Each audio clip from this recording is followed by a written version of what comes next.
올해 90을 넘기며 저는 한 가지 사실을 더욱 선명하게 깨닫게 되었습니다. 젊은 시절 우리는 늘 같은 말을 들으며 살아갑니다. 자식을 위해 살아야 한다. 자식이 잘 되면 그것이 부모의 행복이다.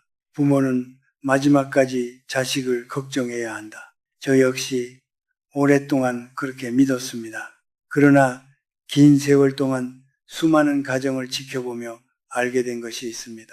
자녀를 가장 사랑했던 부모가 반드시 가장 행복한 노년을 보내는 것은 아니라는 사실입니다. 오히려 자녀를 위해 자신의 삶을 모두 내어준 사람들이 어느 날 가장 깊은 외로움 속에 남겨지는 경우를 저는 너무 많이 보았습니다. 이 이야기는 누군가를 비난하기 위한 것이 아닙니다. 자식이 나빠서도 아닙니다. 세상이 변해서도 아닙니다. 우리가 사랑을 표현하는 방식 속에 아주 작은 오해가 숨어 있기 때문입니다. 제가 오래전 알던 한 분이 있었습니다. 그분은 평생을 자식만 바라보며 살았습니다. 아들의 학업을 위해 자신의 꿈을 접었고 결혼 후에도 늘 자식, 가족을 먼저 생각했습니다. 아침에 눈을 뜨면 아들 걱정이었고 밤에 잠들기 전에도 손주 이야기를 했습니다. 주변 사람들은 말했습니다. 정말 훌륭한 부모다. 그 말은 틀리지 않았습니다. 그분은 분명 훌륭한 부모였습니다. 하지만 70이 넘고 80이 되었을 무렵 이상한 일이 생기기 시작했습니다. 아들의 연락은 점점 줄어들었습니다. 손주들도 성장하며 자신의 세상을 만들기 시작했습니다. 처음에는 바빠서 그런 줄 알았습니다. 그러나 시간이 흐를수록 마음속에는 설명하기 어려운 허전함이 커졌습니다. 어느 날 그분은 제게 이렇게 말했습니다. 나는 평생 가족을 위해 살았는데 왜 점점 혼자가 되는 것 같을까요? 그 질문은 오랫동안 제 마음에 남았습니다. 그리고 저는 천천히 답을 찾게 되었습니다. 사람은 사랑을 받으면 기뻐합니다. 하지만 모든 사랑이 같은 방식으로 받아들여지는 것은 아닙니다. 지나치게 큰 사랑은 때때로 상대를 따뜻하게 감싸는 것이 아니라 조용히 압박하기도 합니다. 가족도 마찬가지입니다. 늘 챙겨주고 싶고, 늘 도와주고 싶고, 늘 곁에 있고 싶은 마음. 그 마음 자체는 아름답습니다. 문제는 그 사랑이 어느 순간 상대의 삶을 바라보는 것이 아니라 대신 살아주려는 형태로 변하기 시작할 때 생깁니다. 많은 부모는 자신도 모르게 자녀의 인생을 자신의 마지막 사명처럼 여기게 됩니다. 그러나 자녀는 성장합니다. 그리고 성장한 사람은 사랑보다 자유를 먼저 필요로 하는 시기가 찾아옵니다. 그 자유를 허락받지 못할 때 사람은 죄책감을 느끼고 죄책감은 결국 거리를 만들기 시작합니다. 가까워지기 위해 시작한 사랑이 오히려 멀어짐의 이유가 되는 것입니다. 저는 100년 가까운 세월 동안 수많은 관계를 지켜보며 하나의 공통점을 발견했습니다. 오래가는 관계는 언제나 서로를 붙잡지 않았습니다. 그들은 서로를 믿었습니다. 그리고 믿음은 손을 꽉 쥐는 데서 생기는 것이 아니라 놓아줄 수 있는 용기에서 시작되었습니다. 사람은 누구나 자신만의 삶을 살고 싶어 합니다. 이것은 나이와 상관없는 인간의 본능입니다. 어린아이도 스스로 신발을 신고 싶어 하고 청년도 자신의 선택으로 미래를 결정하고 싶어 합니다. 결혼을 하고 가정을 꾸린 성인이라면 더욱 그렇습니다. 그런데 많은 부모들은 사랑이라는 이름으로 아주 자연스럽게 자녀의 삶 속으로 들어갑니다. 처음에는 작은 관심으로 시작됩니다. 요즘 식사는 잘하는지, 돈은 부족하지 않은지, 아이 교육은 어떻게 하는지, 건강은 괜찮은지 묻습니다. 그것 자체는 문제가 아닙니다. 문제는 질문이 점점 확인이 되고 확인이 점점 조언이 되고 조언이 점점 기대가 될 때 시작됩니다. 저는 오랜 세월 동안 수많은 부모와 자녀를 만나며 한 가지 공통된 장면을 반복해서 보았습니다. 부모는 돕고 있다고 생각하지만 자녀는 평가받고 있다고 느끼는 장면입니다. 예전에 알고 지내던 한 아버지가 있었습니다. 그는 성실하고 책임감이 강한 분이었습니다. 평생 가족을 위해 일했고 자녀 교육에도 누구보다 헌신적이었습니다. 아들이 결혼한 뒤에도 그는 늘 좋은 조언을 해주려 했습니다. 집을 살 때도 의견을 냈고 직장을 옮길 때도 방향을 제시했고 손주 교육에 대해서도 경험을 나누었습니다. 그의 의도는 언제나 선했습니다. 자신이 살아오며 얻은 지혜를 아들에게 전해주고 싶었던 것입니다. 그런데 어느 순간부터 아들은 중요한 이야기를 아버지에게 하지 않기 시작했습니다. 새로운 계획도 고민도 심지어 좋은 소식조차 뒤늦게 알려주었습니다. 아버지는 서운했습니다. 내가 누구보다 너를 생각하는데 왜 나를 멀리 하느냐. 그러나 아들의 입장은 달랐습니다. 그는 어느 날 조용히 말했습니다. 아버지와 이야기하면 제 선택이 아니라 아버지의 기대를 먼저 생각하게 됩니다. 그 말은 많은 것을 담고 있습니다. 부모가 주는 조언이 반드시 잘못된 것은 아닙니다. 오히려 경험에서 나온 귀한 통찰일 수 있습니다. 그러나 성인이 된 자녀에게 가장 중요한 것은 정답을 얻는 것이 아니라 자신의 삶을 직접 살아보는 것입니다. 실수도 해보고 돌아가기도 하고 때로는 실패도 경험하면서 자신의 길을 만들어 가는 것입니다. 그런데 부모가 너무 자주 방향을 제시하면 자녀는 점점 자신의 판단을 믿지 못하게 됩니다. 선택의 자유를 잃은 사람은 결국 책임감도 잃게 됩니다. 그리고 책임감이 사라진 자리에는 의존이나 반발이 들어섭니다. 저는 나이가 들수록 한 가지를 더욱 분명하게 느낍니다. 사람은 조언을 통해 성장하는 것이 아니라 경험을 통해 성장합니다. 부모는 자녀가 넘어지지 않기를 바랍니다. 하지만 인생에서 가장 값진 배움은 대부분 넘어지고 난 뒤에 찾아옵니다. 넘어질 기회를 빼앗긴 사람은 일어서는 법도 배우지 못합니다. 그래서 현명한 부모는 모든 위험을 없애주려 하지 않습니다.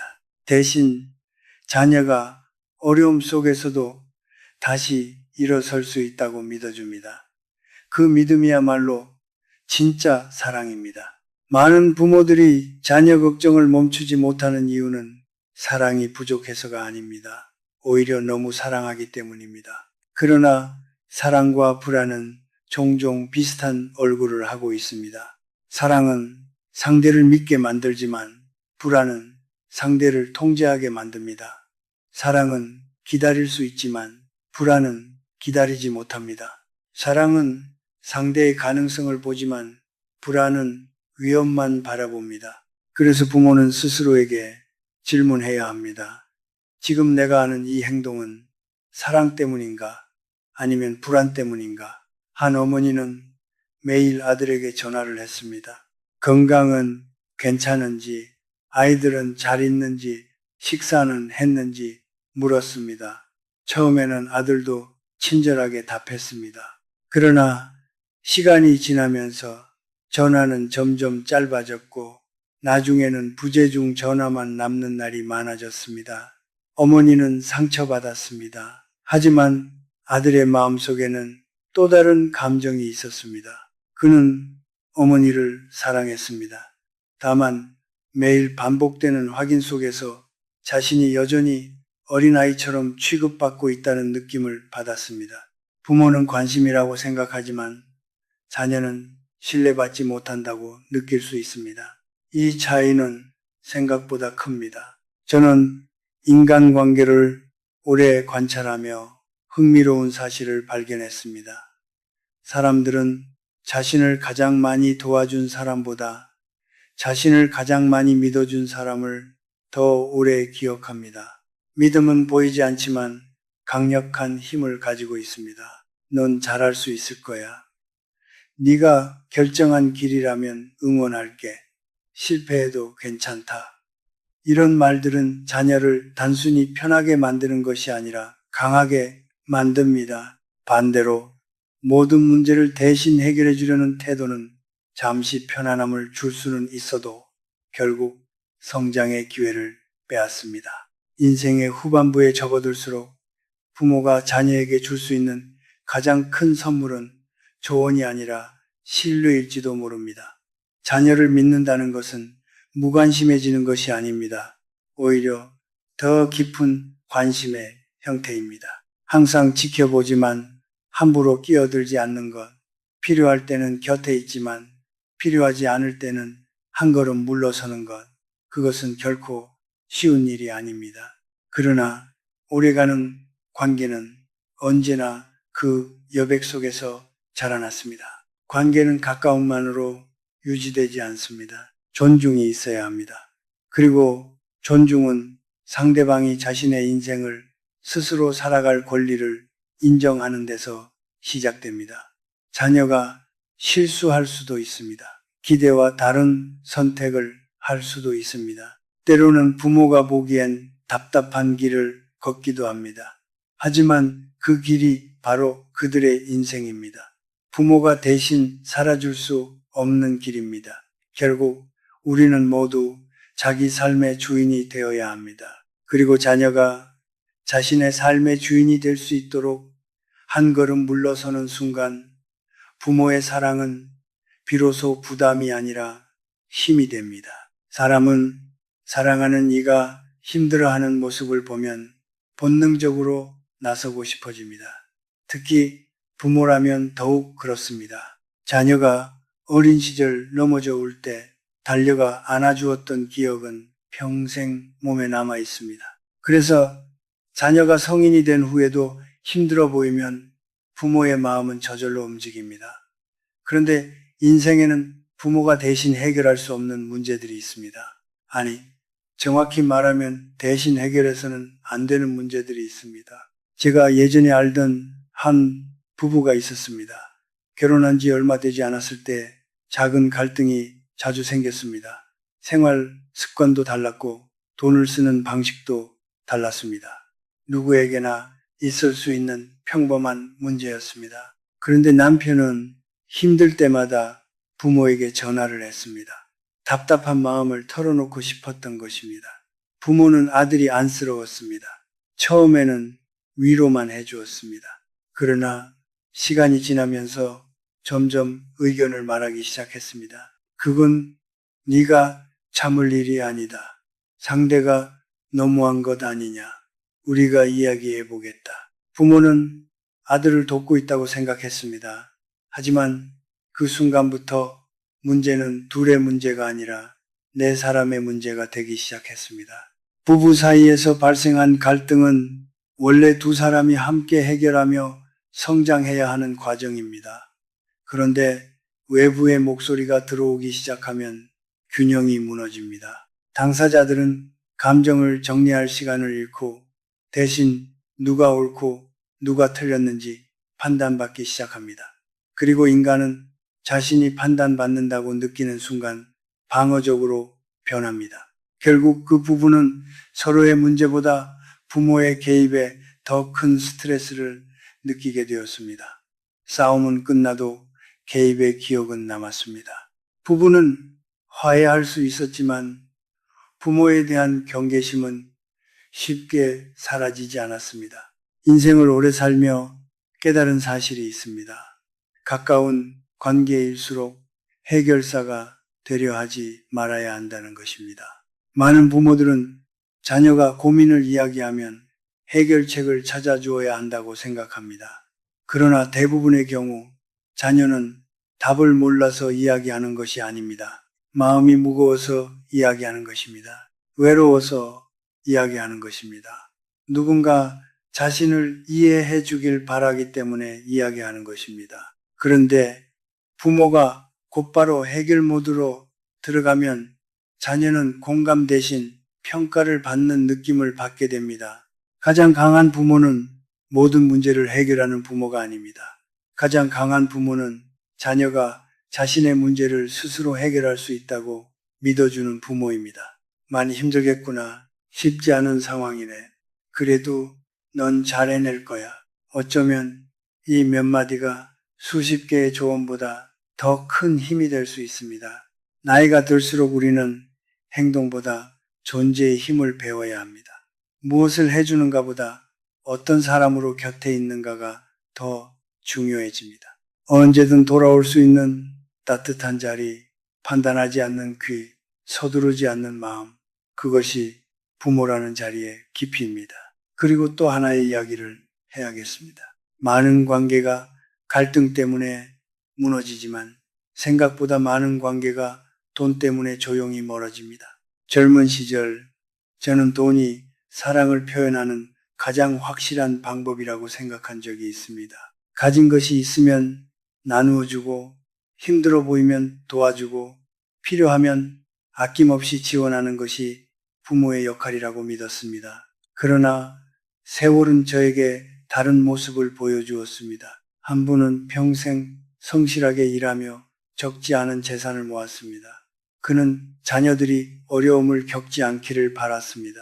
그래서 결혼 자금도 지원했고 주택 마련도 도왔고 손주 교육비도 부담했습니다. 처음에는 모두가 고마워했습니다. 가족 모임마다 감사 인사가 오갔고 분위기도 좋았습니다. 하지만 시간이 흐르면서 미묘한 변화가 생기기 시작했습니다. 도움이 반복되자 감사는 익숙함으로 바뀌었습니다. 익숙함은 어느새 기준이 되었습니다. 그리고 기준이 된 도움은 어느 날 당연한 것으로 받아들여졌습니다. 이것은 누가 나빠서 생기는 일이 아닙니다. 인간의 심리는 원래 그렇게 움직입니다. 처음에는 선물처럼 느껴졌던 것이 반복되면 일상이 됩니다.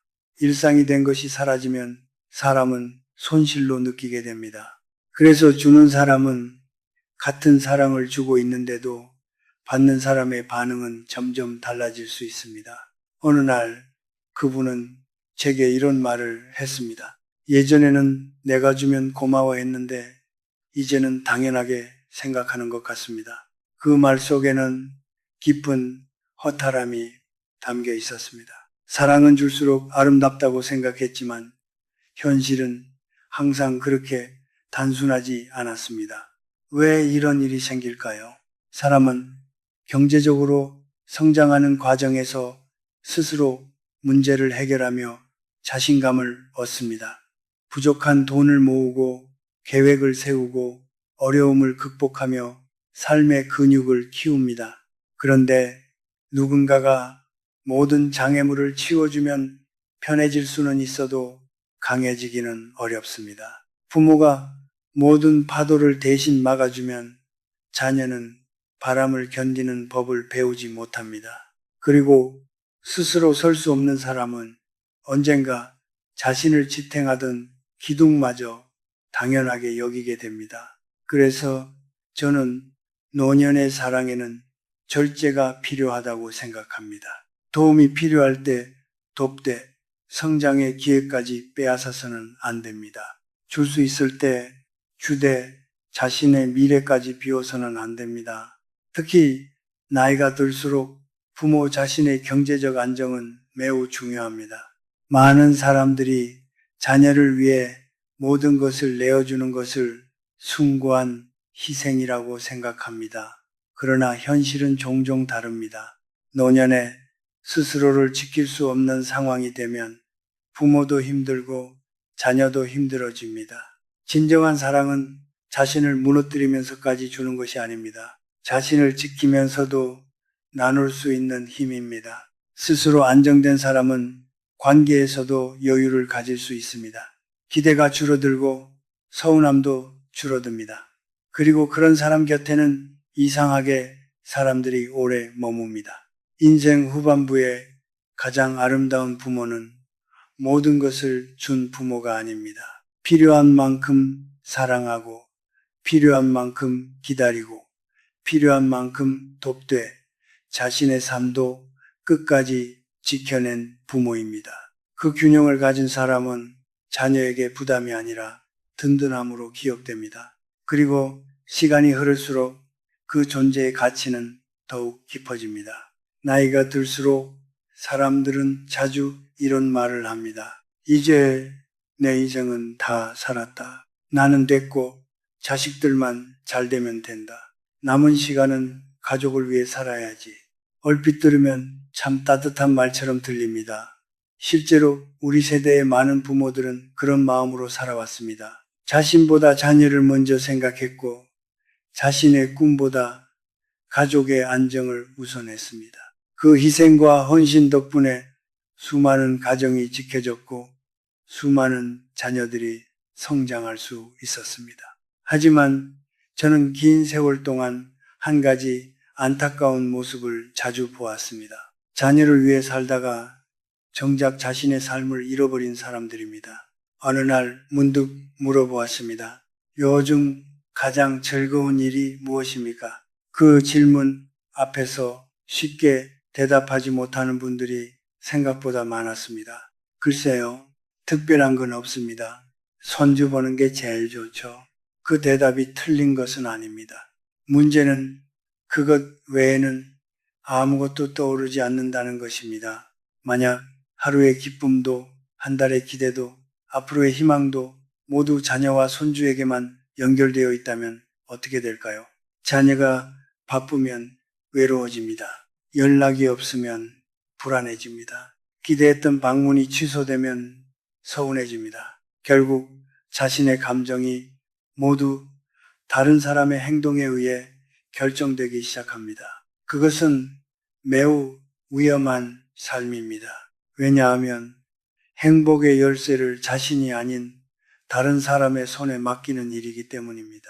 제가 알고 지내던 한 여성은 남편을 먼저 떠나보낸 뒤 오랫동안 아들 가족만 바라보며 살았습니다. 아들이 언제 연락하는지, 손주가 어떤 학교에 다니는지, 며칠 동안 소식이 없는지, 그것이 하루의 가장 중요한 관심사가 되었습니다.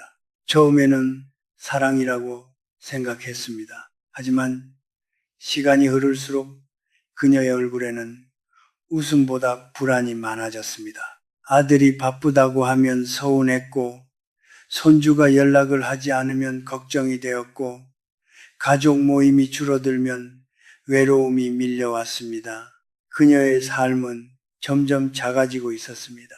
그리고 어느 날 그녀는 조용히 말했습니다. 내가 뭘 좋아했는지 기억이 나지 않아요. 그 말을 들으며 저는 오래 생각했습니다. 사람은 누군가의 부모이기 전에 한 사람의 인간입니다. 부모라는 역할은 중요합니다. 그러나 그것이 인생 전체가 되어서는 안 됩니다.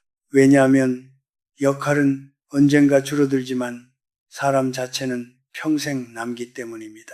자녀는 성장합니다. 자녀의 인생은 자녀의 것이 됩니다. 손주들도 자신만의 세상을 만들어갑니다. 그것은 자연스러운 일입니다. 그런데 부모가 여전히 과거의 역할 속에 머물러 있으면 변화하는 현실과 충돌하게 됩니다. 그래서 노년에는 새로운 과제가 필요합니다. 자녀를 키우는 일이 아니라 자신을 다시 발견하는 일입니다. 저는 그것을 인생의 두 번째 봄이라고 부르고 싶습니다. 젊은 시절에는 책임 때문에 미뤄두었던 것들이 있습니다. 읽고 싶었던 책, 배우고 싶었던 취미, 가보고 싶었던 장소, 만나고 싶었던 사람, 그것들은 사라진 것이 아닙니다. 단지 잠시 뒤로 밀려 있었을 뿐입니다. 이제는 그것들을 다시 꺼내야 할 시간입니다. 많은 사람들이 착각합니다. 자신을 위해 사는 것이 이기적인 일이라고 생각합니다. 하지만 사실은 정반대입니다. 자신의 삶이 충만한 사람은 다른 사람에게 집착하지 않습니다. 자신의 하루가 의미 있는 사람은 다른 사람의 하루를 통제하려 하지 않습니다. 자신만의 기쁨을 가진 사람은 상대방에게 행복을 강요하지 않습니다. 그래서 저는 나이가 들수록 더욱 자신의 세계를 가져야 한다고 생각합니다. 아침 산책도 좋습니다. 작은 텃밭도 좋습니다. 독서 모임도 좋습니다. 오래된 친구와의 차 한 잔도 좋습니다. 중요한 것은 크기가 아닙니다. 그 시간이 오직 자신을 위한 시간이어야 한다는 것입니다. 그 시간이 쌓이면 마음은 점점 건강해집니다. 그리고 건강한 마음은 관계를 건강하게 만듭니다. 인생 후반부의 품격은 가진 것에서 나오지 않습니다. 어떻게 시간을 보내는가에서 나옵니다. 어떤 마음으로 하루를 시작하는가에서 나옵니다. 무엇보다 스스로와 얼마나 좋은 관계를 맺고 있는가에서 나옵니다. 돌아보면 오늘 우리가 이야기한 모든 내용은 결국 하나의 진실로 연결됩니다. 사랑은 소유가 아니라는 것입니다. 우리는 사랑하는 사람을 붙잡고 싶어 합니다. 가까이 두고 싶어 합니다. 늘 함께하고 싶어 합니다. 하지만 인간관계는 손에 쥔 모래와 비슷합니다. 너무 쉽게 움켜쥐면 오히려 더 빨리 빠져나갑니다. 반대로 손바닥을 편안하게 펴고 있으면 오래 머물 수 있습니다. 가족도 마찬가지입니다. 계속 확인하지 않아도 됩니다. 계속 걱정하지 않아도 됩니다. 계속 증명하려 하지 않아도 됩니다. 필요할 때 따뜻하게 맞아주고 필요하지 않을 때는 조용히 기다릴 줄 아는 것. 그것이 성숙한 사랑입니다. 저는 오랫동안 사람들을 지켜보며 한 가지 공통점을 발견했습니다. 많은 사람들이 자신을 편하게 해주는 사람을 그리워합니다. 함께 있으면 마음이 가벼워지는 사람, 실수해도 괜찮다고 말해주는 사람, 판단보다 이해를 먼저 보여주는 사람, 그런 사람 곁으로는 누구나 다시 돌아오고 싶어 합니다. 반대로 아무리 좋은 의도라도 부담이 되면 사람은 조금씩 거리를 두게 됩니다. 이것은 냉정함이 아닙니다. 인간의 자연스러운 심리입니다. 그래서 사랑이 깊을수록 여백도 필요합니다. 관심이 클수록 기다림도 필요합니다. 가까운 관계일수록 서로 숨 쉴 공간을 남겨두어야 합니다. 그 공간이 있어야 그리움도 생기고 감사함도 생기고 다시 만나고 싶은 마음도 생깁니다. 이제 저는 마지막으로 한 가지 말씀을 드리고 싶습니다. 혹시 지금까지 너무 많이 걱정하며 살아오셨다면 자신을 탓하지 마십시오. 그 걱정 속에는 사랑이 있었습니다. 혹시 너무 많이 챙기며 살아오셨다면 후회하지 마십시오. 그 행동 속에는 진심이 있었습니다. 다만 이제부터는 조금 다른 방식으로 사랑하면 됩니다. 조금 덜 붙잡고 조금 더 믿어주고 조금 덜 간섭하고 조금 더 기다려주고 조금 덜 희생하고 조금 더 자신을 돌보는 것입니다. 그 작은 변화가 앞으로의 시간을 완전히 바꿀 수 있습니다. 자녀가 행복하기를 바란다면 먼저 자신의 삶을 행복하게 만드십시오. 자녀가 편안하게 다가오기를 바란다면 먼저 자신의 마음을 편안하게 만드십시오. 자녀가 자주 보고 싶어하는 부모가 되고 싶다면 먼저 스스로 만족할 수 있는 하루를 만들어 보십시오. 그때 관계는 의무가 아니라 그리움으로 이어집니다. 부담이 아니라 따뜻함으로 이어집니다. 그리고 그런 관계야말로 시간이 흘러도 쉽게 흔들리지 않습니다.